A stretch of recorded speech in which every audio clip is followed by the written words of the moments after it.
What is going on YouTube? Joe here with Culination Media, bringing you another Pokemon X and Y Wi-Fi battle today against Luke. He's going to be our opponent, and look at these teams, especially his side.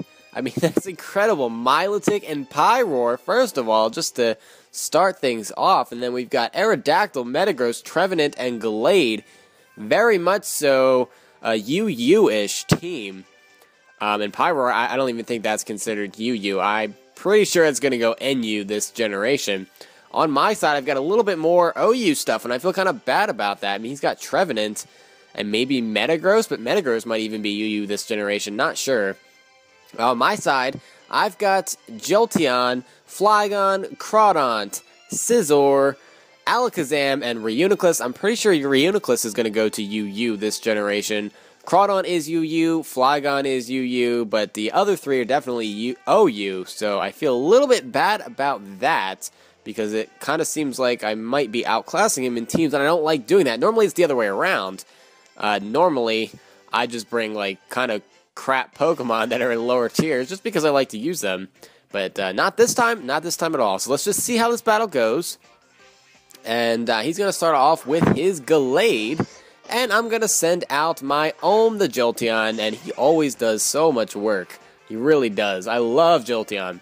So I'm going to start off with a Volt Switch, and that does so much damage. This is a Choice Specs Jolteon. I know I pretty much mention it every single time that I use it, but just in case you're wondering why it does so much damage. He ends up going for the Swords Dance, and for some reason I just forgot that Glade even gets Swords Dance. I don't know why. But I did, and I brought out my Plasma, my Reuniclus, who doesn't take that Night Slash very well at all. It does a lot of damage. It is super effective, but still. So I am going to be able to get the kill with Reuniclus here with that Psyshock and get some Lefty's recovery. But I'm pretty much crippled, and I'm slower than everything on the face of the earth. So he's going to be able to come out and revenge kill me with pretty much anything at this point. And I'm not going to be able to get a recover off. There is no trick room up or anything like that, so I'm just a sitting duck pretty much. Out comes the Aerodactyl, who's going to Mega Evolve and go for that Iron Head, which I really think I can survive, and I do. So I get a recover off, which is kind of crazy. I don't know why he didn't go for a Stone Edge or something. Maybe he was afraid of the miss, which is understandable, because I can learn, I believe, Thunder. One of, like, Thunder or Thunderbolt, one or the other. He goes for the Thunderfang there, and I flinch and can't move, which is unfortunate. And the Fang moves are actually pretty viable on Aerodactyl because of the Tough Claws ability, and so is Iron Head. So he goes for Iron Head again, and he doesn't get the flinch this time, so I'm able to get another recover off. And he just cannot kill this thing. He's going to have to go for, like, a Stone Edge or get 2 flinches in a row. It looks like, but I'm almost back up to full health. Almost. He's going to go for Iron Head again. He's not giving up. He's determined to kill me. He's going to flinch me again, and I can't move. So that's 3 times in, what, 5 turns that he's flinched me. So another Iron Head. He can't kill me with this one unless he gets a crit, but he's going to double flinch me. I always have so many problems with flinching. I really do. I have problems just out the wazoo with flinches. Anytime there's a move that can possibly flinch me, it's like a 75% chance automatically, and the flinches finally kill me off there. I probably should have just not recovered and went for, like, I don't know, something, Psyshock, just anything that would do damage. But I go into my Scizor here. It's going to scare out this Aerodactyl, and I'm going to Mega Evolve as he switches out Aerodactyl into Metagross, probably predicting that I'm going to go for a Bullet Punch, and that would be super effective, but I figured he might switch out, or at the very least I can take any move that he's going to throw my way. So I went for the Swords Dance, and with Metagross in here, I'm like, you know what, there's no reason for me to stay in here, so I'm just going to switch out. So I went for the U-turn. That does a lot of damage because of the Swords Dance. I know I should probably be running Bug Bite on this thing, but I really like the utility. I really do. Of U-turn. But anyway, he went for the Earthquake as I brought in my Flygon, which is great, so he doesn't get a move off at all with that Metagross. He has to switch out here, unless he just wants to let his Metagross die, and I don't think he does. So he brings out his Myra Bee, anyway, Milotic, And I went for the U-turn. My Flygon is choice banded, by the way, so that does pretty good damage. Out comes Ohm, and he pretty much has no defense against this thing. He's going to have to switch out unless he wants to take a Volt Switch or a Thunderbolt. He might be able to live one of those, but regardless, out comes Twigglespook, which is an awesome, amazing nickname for Trevenant. And he takes that Volt Switch like a champ.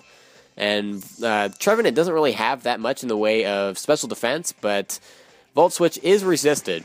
So out comes my Alakazam. I know I can kill this thing with a Shadow Ball, so he's going to have to switch out. In comes Landmaster, and he's going to fodder off his Metagross because he wants to keep that Trevenant around for later. He doesn't really have anything else that can resist a hit from Jolteon, if I'm not mistaken. Milotic is going to get absolutely destroyed by it. So he needs to be careful here. So out comes the Milotic now. And I'm going to go for the Psyshock to hit him on his much weaker physically defensive side. And that actually is enough to take out this Milotic, even from that health, which is kind of crazy, to be honest. Milotic is very bulky. So out comes Aerodactyl now. And I'm going to switch out Zamajama, because I'm pretty sure I would get killed in one hit, and this Aerodactyl is going to outspeed. So he's going to go for the Aerial Ace. And it's going to get the Tough Claws boost, I'm pretty sure. But I can just go for the Bullet Punch on the next turn. And yeah, that's super effective. Aerodactyl doesn't really have much in the way of any defenses, to be honest. So it goes down to that super effective hit. So his Mega is out of the way. In comes Mufasa, the male Pyroar. And it is glorious. Beautiful design. I really wish that Pyroar had some better moves and better stats, so it can be used in higher tiers, because it's definitely going to be stuck in like NU and RU and that kind of stuff. So he goes for Noble Roar to lower my attack and special attack, and now he's going to switch out on the next turn into Twigglespook. And I guess, I don't know if he figured I was going to switch or what, but I do go for the U-turn, and that does a lot of damage, even having my stats lowered. So Choice Band Flygon is nothing to mess around with, my friends. Not at all. So in comes Scizor. I'm going to go for the U-turn again, and all of the U-turns and Volt Switches that I have on this team are just really wearing his team down. His Trevenant can't take that one from Mega Scizor, so it goes down, and I get another switch. So in comes Flygon again. Now Mufasa's going to have to come out, and I can just go straight for an Earthquake. He's going to go for the Solar Beam. I guess he doesn't really have anything else to go for at this point. He does have the Power Herb, which is pretty cool. Power Herb, Solar Beam, Pyroar is really nice for a surprise factor to take out like a Water-type Pokemon or something outside of the sun. It only works once, though, and he didn't really have much choice but to go for it there. He could have gone for Will-O-Wisp if he had it, but I don't know if that would have done much good. He really needed to hope for a crit, and he would have been in trouble when Crawdaunt came out anyway. But that's it for that battle. So not a bad battle at all. I don't even know what the score was. I really was not keeping track. It may have been a 5-0 or a 4-0. I don't really know.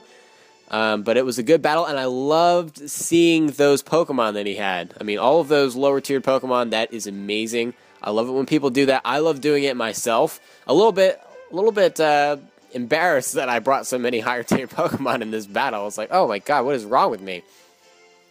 But definitely in the upcoming Battle Spot Live videos and just the battles, you know, regular Wi-Fi battles, 6v6 like this, I'm going to be bringing some stranger stuff. I need to get on some breeding, breed some new Pokemon, and freshen things up a little bit. But that's pretty much it for this time, guys. Thank you very much for watching. Please leave a like on this video if you enjoyed it, as always, because it does help. And I will see you next time. But until then, game on.